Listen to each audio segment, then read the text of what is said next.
A partir de la película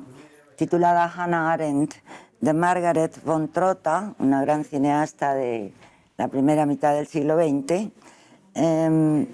abordo el tema más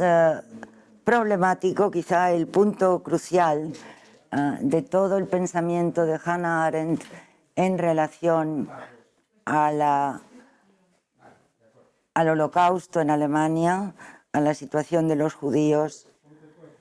y a las causas y el origen del mal.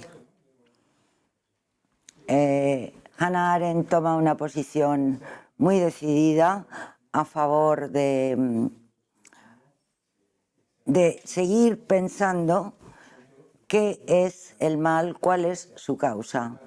Nos basta con echarle toda la culpa a ese Eichmann, funcionario, bueno, sí, bastante inteligente, pero absolutamente obediente a cualquier orden, que le permitiera en el juicio decir: yo no he matado a ningún judío, solo les preparé la muerte a todos.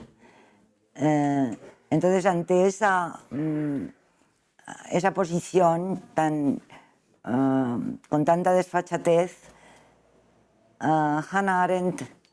escribirá un informe que le va a ocasionar enormes problemas tanto en el mundo suyo del sionismo como entre los intelectuales europeos, pero que tiene el interés de obligarnos a volver a revisar qué es comprender lo que pasó, qué maneras tenemos de lograr que no se repita nunca más un exterminio así,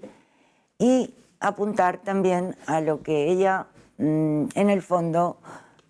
considera que sería la causa o una de las cosas y maneras de la sociedad que producen males invisibles, de los que no nos damos cuenta hasta que es demasiado tarde. Se trataría un poco de revisar todos esos planteamientos.